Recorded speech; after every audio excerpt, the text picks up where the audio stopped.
This new process, at least for now, causes a lot of delays and confusion among airport staff and travelers.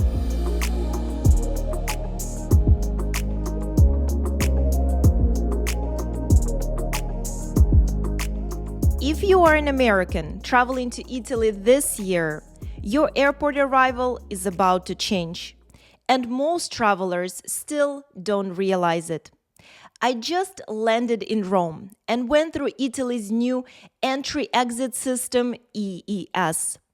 And what that means is that now, instead of stamping passports, they scan your passport, your face, and fingerprints.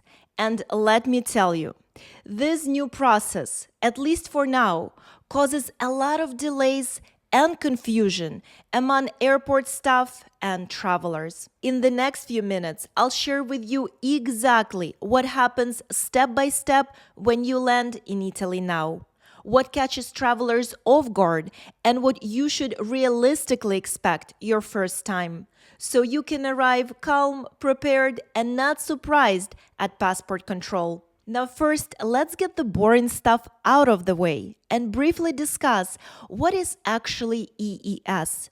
EES is a new European entry system that replaces the old passport stamping process. So now, instead of just looking at your passport and sending you to enjoy the La Dolce Vita, passport control or border control now registers you digitally. That means they capture your biometrics, a facial scan, and fingerprints. So your entry and exit are logged in the system. This applies to all Americans entering Italy, even if you've traveled here many times before. At the moment, EES is not yet implemented in every Italian airport. The system is being rolled out in phases, and by April 10, 2026, EES is expected to be fully operational at all external Schengen border points in Italy, including airports, seaports, and land borders. Now let me tell you exactly what to expect when you arrive to Italy. And I don't know if you guys can hear it or not, but the church bells are ringing. And it reminds me why it is so worth it to sit through this long flight and go through all this border control and baggage claims and everything to arrive and be in Italy. Just being here, guys, it's a feeling that you need to experience for yourself at least once. All right, back to our topic. Once we exited the plane, we came to a short line that was moving quite fast. And that's where the whole process begins. I saw a lot of airport workers standing by the automated machines, helping travelers to get through the entire process. As I approached the machines, I started noticing that a lot of travelers actually were struggling with completing the process. So once it was my turn and I approached the machine, I scanned my passport first. That is the first step of the process. Just make sure to take your passport cover off because I had mine on and my passport wouldn't scan at the beginning. So I scanned my passport, I did my picture, and I thought to myself, wow, I'm just flying through this process. But then it came the turn to do my fingerprints. And just like all the travelers, that is where I got stuck. I scanned my fingerprints once, twice, 3 times, 4 times, and nothing, guys. Error message.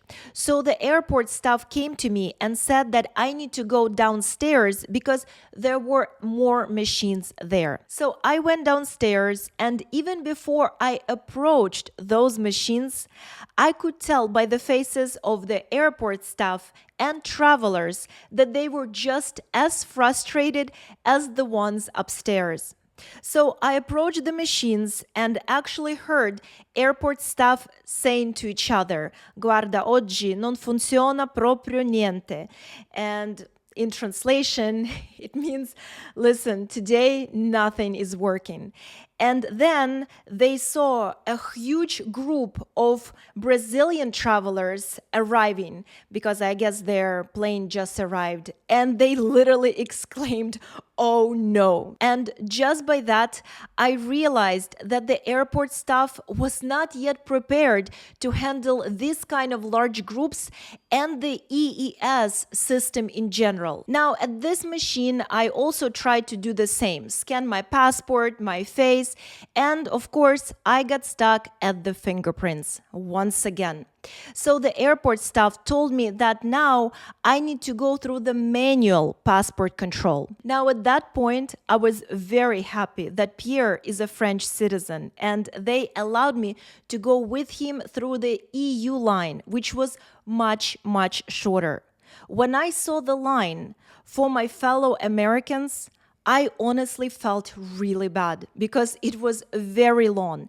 And the worst part about it is that it wasn't moving very fast. It was no longer just stamping your passport and sending you to enjoy the La Dolce Vita. Now they actually ask quite a few questions before you are finally able to proceed to baggage claim and pick up your bags, which by that time were probably on their 100th lap. Now let's sum it all up and talk about what does it actually mean for you.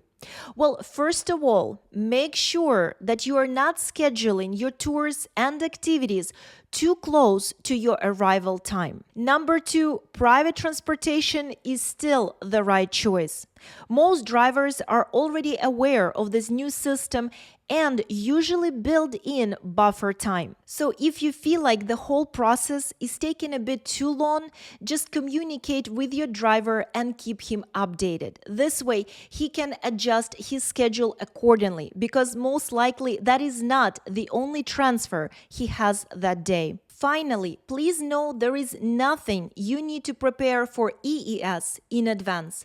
No forms, no online registration, nothing to fill out before you travel. It's handled entirely at the airport. So just allow a bit more time on arrival. And please, don't stress if things are moving slower than expected. This is simply a new way of entering Europe. And I'm sure the more time passes by, the more efficient the system will get. And the good news, once you're through, your Italian adventure can begin exactly as planned. And if you're just as passionate as I am about exploring this incredible world, don't just listen, join me. Make sure to smack that subscribe button, whether you're listening on YouTube, Apple Podcasts, or Spotify. Let's explore this incredible world together, one unforgettable story at a time. This is Anastasia signing off from Rome. I cannot wait to talk to you in my next episode.